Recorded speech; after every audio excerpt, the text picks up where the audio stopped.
Thanks everyone for this kind invitation to be one of your last speakers of the day. I hope everybody's had coffee and is still awake. This is a homecoming for me. I spent a year here and sort of walked in, as you just heard, determined to educate myself about genetics, and walked out of MIT and a few classes also up at Brand X at Harvard, convinced that this was the largest problem out there, and frustrated by the sort of journalism about that problem and what seemed to me to be a sort of failure of journalism to translate what you folks were telling us into articles that the public could understand. So through some twists and turns of my career, I sort of wound up at the Times and wound up actually working as a reporter there on this beat starting in 2010. I want to start today by convincing you that we have begun to take your arguments seriously and apply ourselves to this problem and attempt to do a better job of explaining the science of climate change to the public. So what you will see up here is newspaper coverage of the climate issue, climate change and global warming, starting in the year 2000. We are the green spike over there. Scraping down along the bottom there is, there's a black line, I think, for the Wall Street Journal. That's probably not going to surprise anyone. USA Today is sort of scraping along the bottom there too, which actually does surprise me a little. This is just a count of stories with no quality information in it. If we could sort of deduct off what many people might describe as misleading Wall Street Journal op-eds, they might come along around zero down there at the bottom. They really don't have people working on this, pro or con.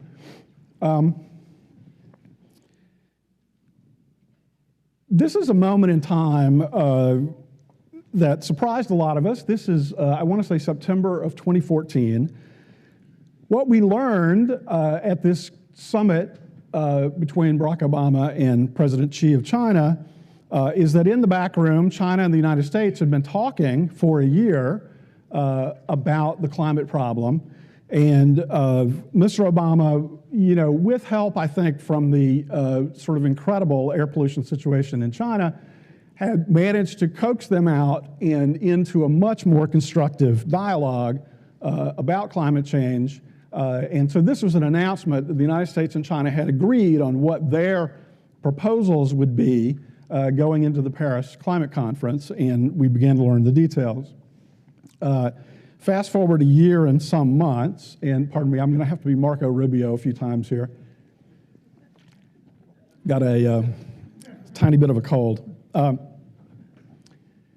Here we are a year later, a year and some months later in Paris. This is the Eiffel Tower lit up in green. As dramatic as this looks, we were actually at a hangar at the airport for this whole conference, way out in the far suburbs of Paris. The thing was just too big to sort of put anywhere else, and so we were in these kind of ticky-tacky plywood buildings that were built for the purpose.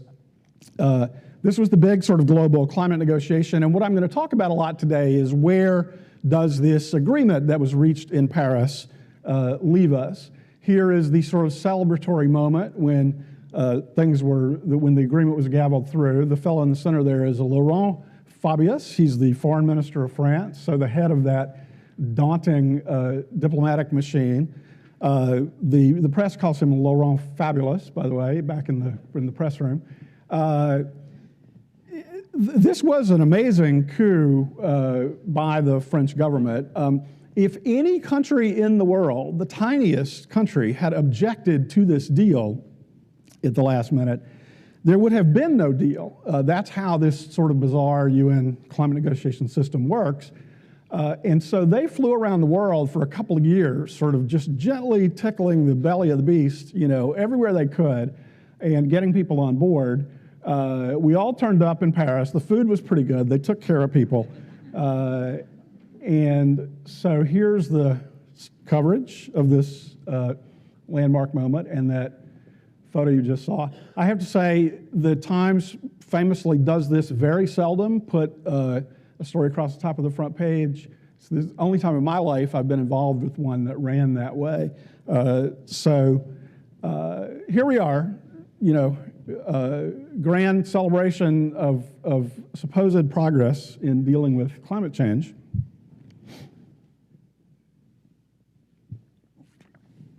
This picture, as it happens, was taken 2 minutes after the Paris deal was gavelled through. We actually thought about putting this on our front page, but NASA didn't get the processing done in time. A lot of the young people in the audience, I suspect, are not familiar with what's called the blue marble. This was a picture taken on December 7th, 1972, by the Apollo astronauts. And remember, up to that point in history, we had never been sort of far away enough from the Earth to get the whole thing in one picture frame. There's actually some bizarre back politics about whether to even release that picture, but it was eventually released. It's called the blue marble, and it had a pretty dramatic effect on people's consciousness all over the world, and our just awareness that we're living on this sort of fragile little blue orb hanging out there in this vast darkness of space. Nowadays, we get a blue marble photograph every 12 times a day, I think it is, because there's a satellite that NASA put up hanging out at the Lagrange point 1, L1. So this is like sort of a gravity neutral zone, pointing back at the Earth. It's also watching the sun. And on it is this camera called EPIC, otherwise known as GoreCam. A lot of you might remember this controversy. Al Gore suggested sending this thing up in the 90s. It was actually built in the 90s, and then there was a political flap about it, and sort of, do we really want to spend the money to do this? So the thing went into storage for a long time, and then it eventually got flown on a NASA mission, and so now we get these 12 photos a day.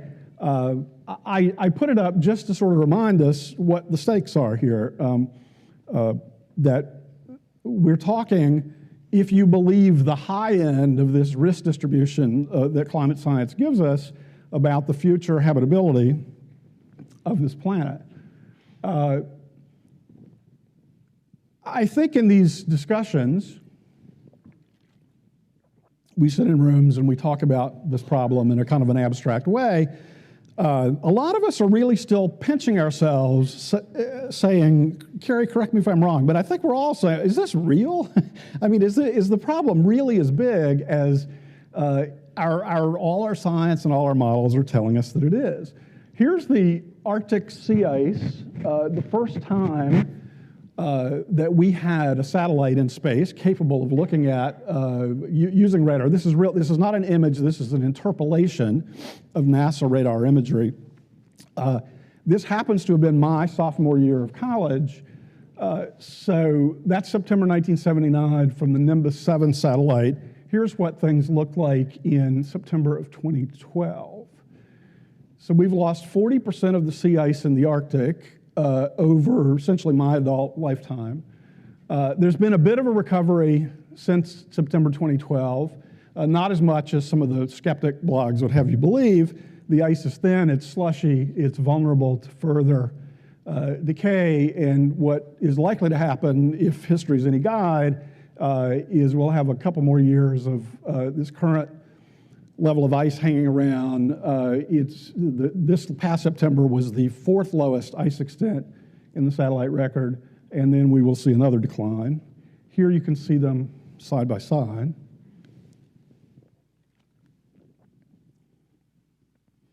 So if you'd been sitting in a lawn chair on the moon over these years, you would have been able to see that with the naked eye, I think. That's how dramatic this change in the planet has been. From here forward, I'm just going to entertain you with some pretty pictures of, this is a woman named Fiamma Stranio. Some of you might know her. She's down at Woods Hole. She's hanging out of a helicopter there over the Greenland ice sheet, over a fjord in Greenland, taking temperature of the water. These are pictures that were shot for a time series that ran over the course of about 3 years that we called Temperature Rising, in which we attempted to take your science and do a better job of turning it into stories that the public could understand. It got a tremendous response. It won some awards. We have been told that one of the close readers of that series was one Barack Obama. So we might have had a sort of scientific political feedback loop going on here. You're seeing pictures from Greenland. You'll see a lot of pictures of ice. Of course, it's that melting ice that's winding up in the streets of Miami Beach, as you saw in the earlier picture today. You're going to see pictures of dying forests, dying from a combination of heat stress and heat-loving insects. You will see again, as we saw earlier today, the drone flights over the meltwater river on the top of the Greenland ice sheet. I think we apparently are the first newspaper to have flown a drone over the Greenland ice sheet, and so that's become a very popular video. As we just sort of look at these pictures that are, I mean them to remind us of the stakes, really, in this sort of troubled world we are living in. I want to sort of talk about what the Paris Agreement means and what it doesn't mean, and where it leaves us in this complicated dialogue between science and society. The Paris Agreement has been billed as a breakthrough, and indeed it was, in the following sense. We are finally breaking down this distinction that we've had in 20 years of global climate negotiations between the developed and the developing countries. 196 countries, I want to say, offered plans, I might be off by a couple, covering better than 90% of global emissions. We got unanimous agreement to the deal itself, and the deal recognizes, it criticizes itself. It's very odd, but it sort of recognizes that it doesn't do enough. And so to cope with that, we put this mechanism in the deal where we're going to come back every 5 years and have what's called a global stock take. The first of those, I want to say, in 2023. And every time, countries are supposed to ratchet up their commitments. So we are supposedly going into a regime now in which climate policy will get sort of tougher and tougher over time. The deal has pretty tough reporting requirements and no real distinction between developed and developing countries.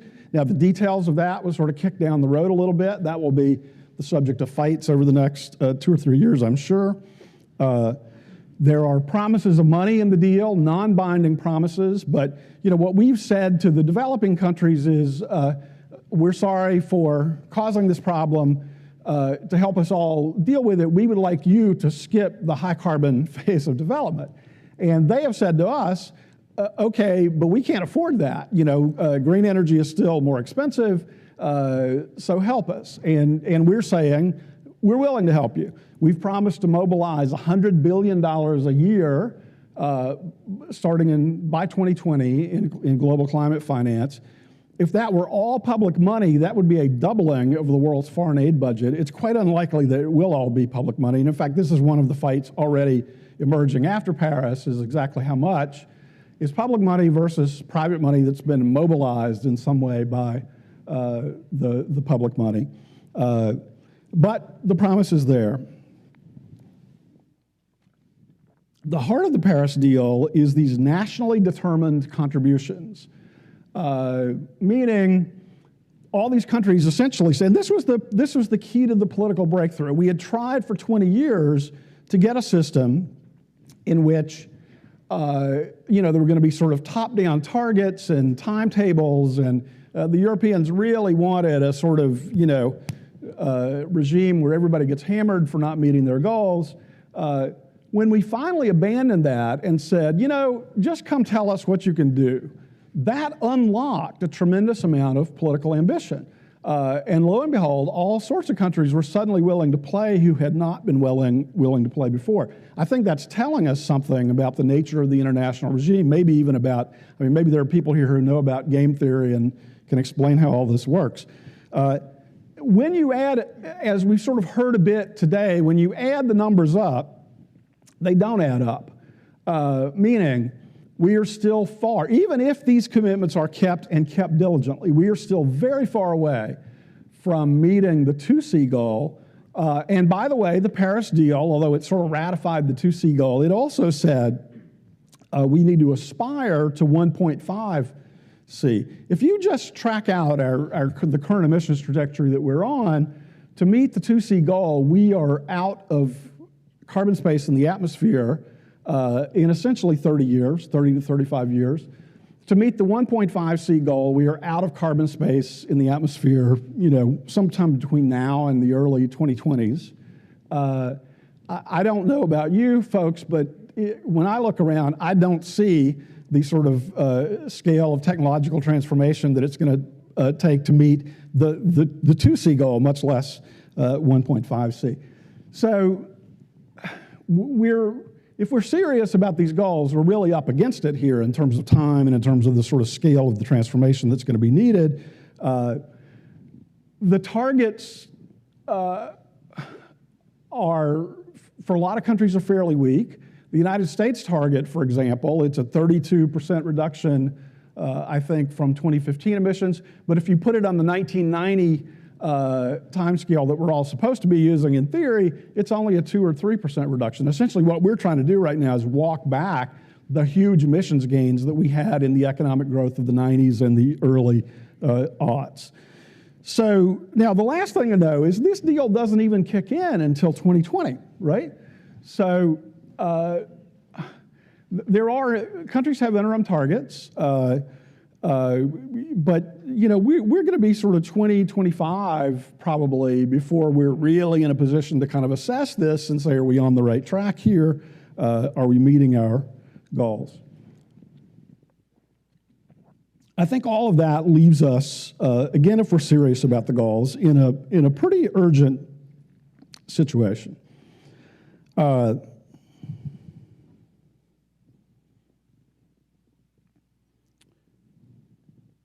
I mean, in one sense, nothing has changed, right?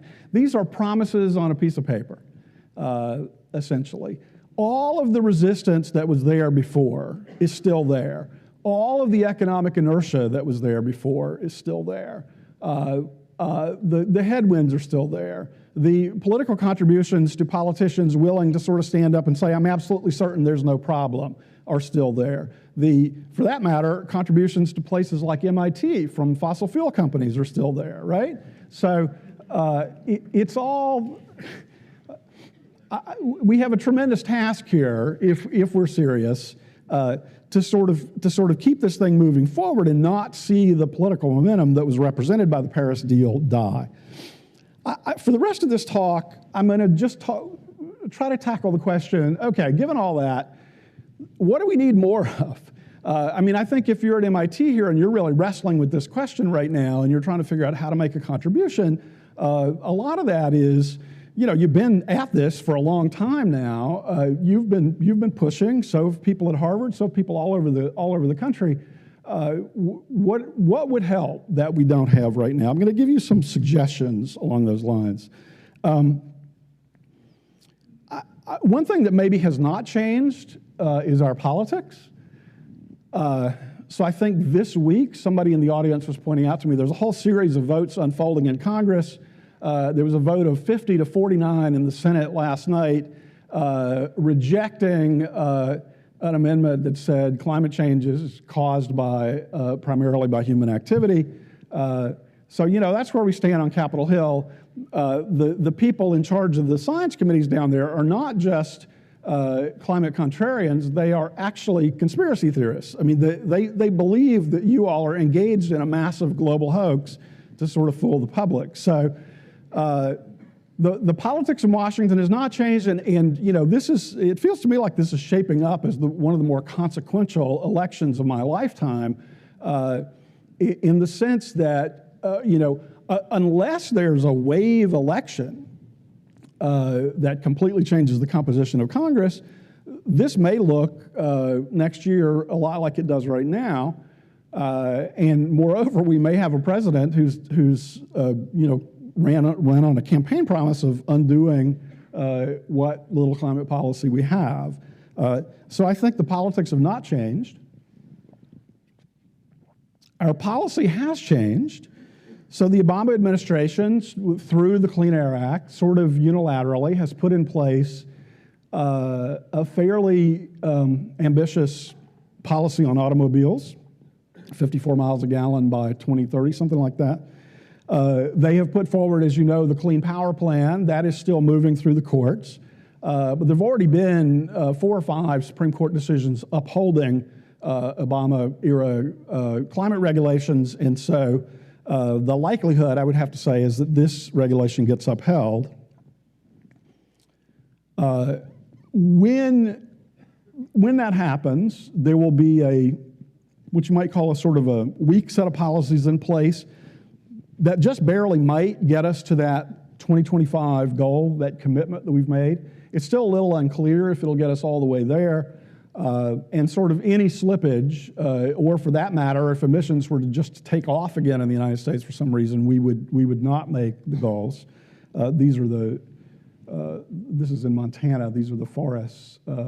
All those trees you see. It looks like a New England forest in the fall, but those are dying, dead and dying trees from pine beetle invasions.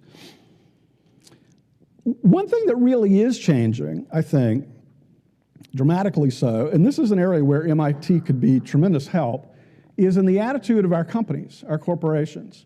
So the consumer-facing brands are feeling tremendous pressure from their public, from the consumers, to do a better job on this issue, and we are beginning to see some really significant commitments from consumer-facing companies. The Unilevers of the world, the Procter & Gamble's of the world, they have, just within the last year or two, made huge promises about what they're going to do about deforestation. They have signed on to plans that call for cutting deforestation in half by 2020 and eliminating it entirely by 2030.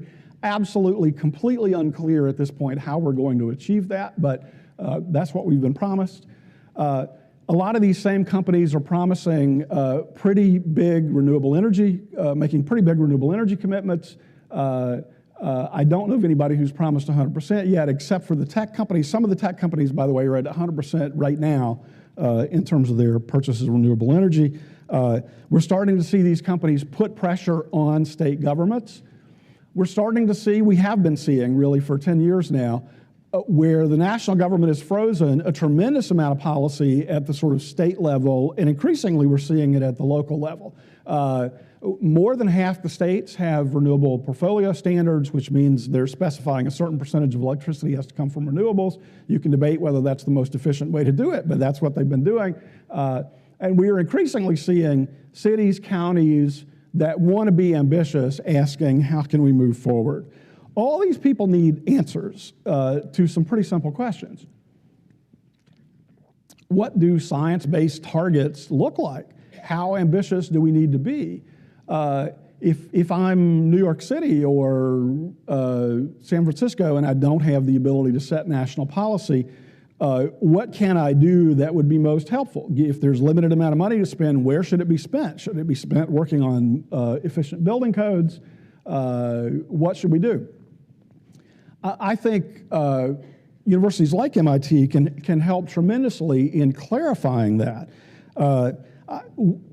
So let me just talk about sort of what would help. What do we need more of? Well, for starters, we certainly need more science, right? We've heard that all day today. There are 3 huge uncertainties kind of interacting with each other here. There's the uncertainty about how sensitive the climate system is, right? We've got a pretty wide range still. We haven't narrowed that range since the great Joel Charney at this institution first wrote it down on paper in 1979. Honestly, a sort of badge of shame for the science that we haven't gotten any closer in that period. That is interacting with the uncertainty about how much we're actually going to emit, which might be an even bigger uncertainty, and those are interacting with the uncertainty about what the technological and economic response of human civilization will be. If we could narrow just one of those, if we could crack this cloud feedback thing and get a tighter constraint on climate sensitivity, it would help tremendously, I think, in sort of figuring out, what are the limits of our kind of risk envelope here. I know people have worked on it. I know it's a hard problem. We desperately need progress on that problem. One way I'm going to answer the question of what do we need more of is to tell you what we need less of. I personally would like to see fewer studies telling me that a carbon price would really help with this problem. We know that. I have 300 of these studies in my filing cabinet already. I get a new one 2 or 3 times a week. We get that a carbon price would help. Apparently, that is not how it's going to happen in the United States, okay? I've seen a lot of diagrams of people's integrated assessment models, economic models over the years. In those diagrams, I've never seen a loop that says political stupidity loop or political recalcitrance loop or anything like that. We need political stupidity loops in the models. They need to be invocable at any time and for the smallest of reasons. And then the model needs to recover and say, okay, it's 5 years later, you came to your senses, how do you get back on track, right? And we need models these models that just sort of solve for the least cost pathway. We're not going to do this by the least cost pathway. We're going to spend 2 or 3 or 4 times ultimately what we would need to spend if we were being rational about this and if we'd started 20 years ago. So we need more modeling of what the suboptimal sort of pathways look like. In other words, a political constraint on what's really achievable, and once you apply those constraints, what does the modeling say about, all right, now what's the lowest cost pathway given, the great unlikelihood that we're going to get, a carbon price, or certainly not a high carbon price, put in place. This is the drone flight over Greenland where you're seeing a pretty huge, the thing about Greenland is you have no sense of perspective. This is an enormous meltwater river disappearing into a moulin, and we now think it's going pretty much straight out into the ocean. That's not entirely clear, but that's the latest science. We need more practical planning on this problem.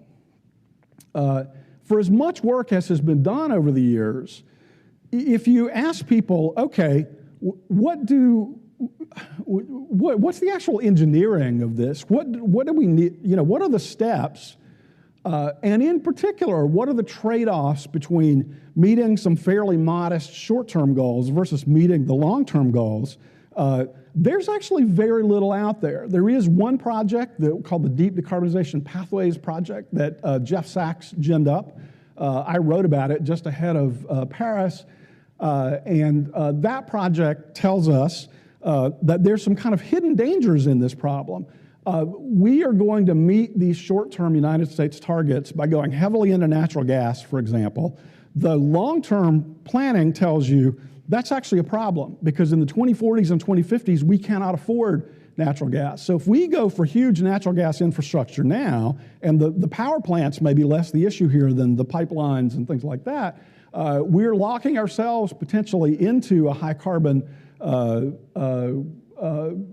situation. Likewise, that work is telling us that we can only achieve the decarbonization with complete electrification of the transport fleet, coupled with a comprehensive decarbonization of the electricity system. Well, lo and behold, and in that work, this mass adoption of electric cars needs to be happening by about 2030. That's 14 years away, folks. I don't know if it feels to you like we've got people going gangbusters for electric cars, but it doesn't feel that way to me.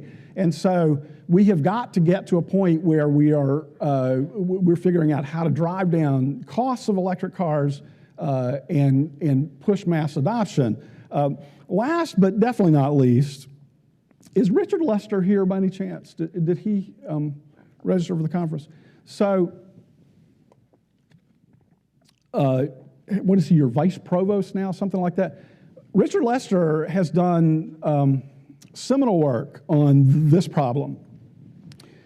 I think people still have this idea in their heads that the solution to any of these big sort of social problems is we give money to universities, they work on sort of science projects, they produce technological options, and then industry picks those up and commercializes those and problem solved. That may be how things work in healthcare, it may be how things work in a lot of in tech. It's pretty clearly not how the energy system works. The clearest example is solar energy, where what a lot of people would describe as fairly kludgy policy over the last 10 or 15 years created a scaled up market, and lo and behold, we are now on something that looks a lot like sort of Moore's Law on the cost of solar panels. They're just plunging. Richard Lester's book, and I should have put a slide of it in here, and some people up at Harvard have done similar work, sort of tells us that that does not work in the energy system, right? This is a scale problem, and we need a lot more sort of creative thinking about how we get from sort of A to B. I'll finish by saying there was a big step in Paris. A lot of you probably saw the announcement about Bill Gates putting together a huge amount of money where private investors are going to put up risk capital to work on sort of energy solutions that can scale. And governments committed, we have yet to see if the Congress will go for this, but governments committed to doubling their R&D budgets. We badly need some fresh thinking about how we go from the options. And I feel like we're already drowning in possibilities, new battery ideas, all this stuff that people are working on there in the labs.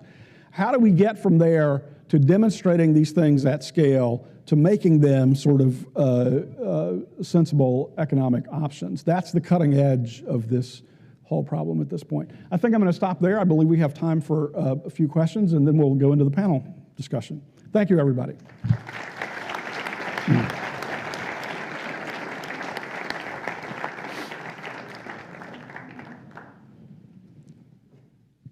Yeah, can I first invite the panel to just move towards the table while we take questions?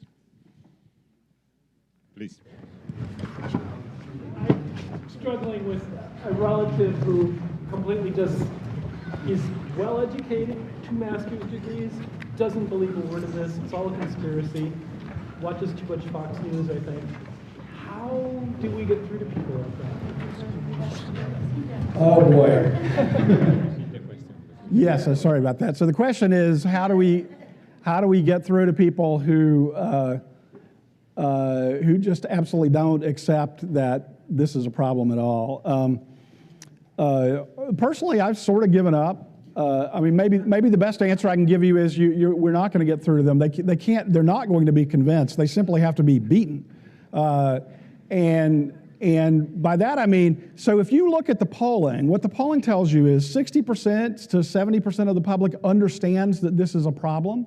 They do not, we're not, the body politic is not in a state of confusion about this.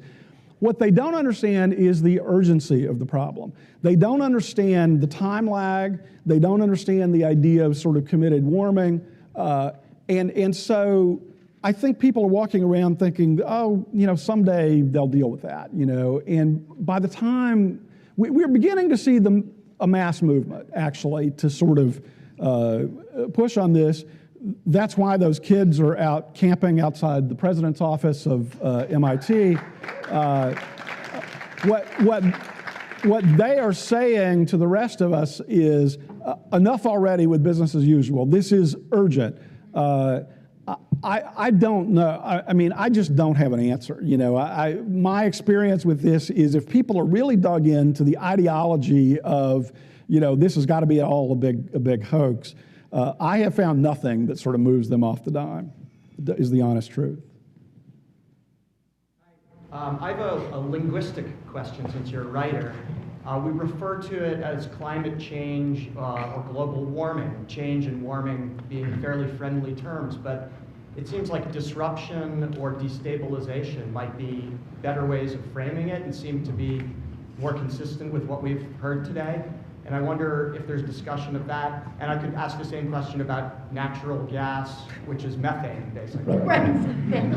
You know, Wally Broecker, the great Wally Broecker, who invented the term global warming decades ago, sent me an email recently and said, why don't you stop calling it warming and call it scorching? Why don't we call it global scorching? I mean, this is just what we call it, right? To some extent, we're stuck in the common terminology and the common usage. A lot of you don't remember this, but the suggestion to go from calling it global warming to calling it climate change was made by Republican pollster Frank Luntz, who was writing a memo this is 15 years ago, but about how to sort of defang this issue, and suggested coming up with this kind of friendlier, crunchier term. Since then, the climate scientists have been accused of trying to soften the term, but it actually wasn't them. I mean, climate change is the large problem. Global warming is a subset of that problem. To me, they seem like perfectly good terms as long as we explain to the public what we're talking about. That's my best answer to that. We should move on with the panel. You Thank can you. just sit there. And thank you very much for great.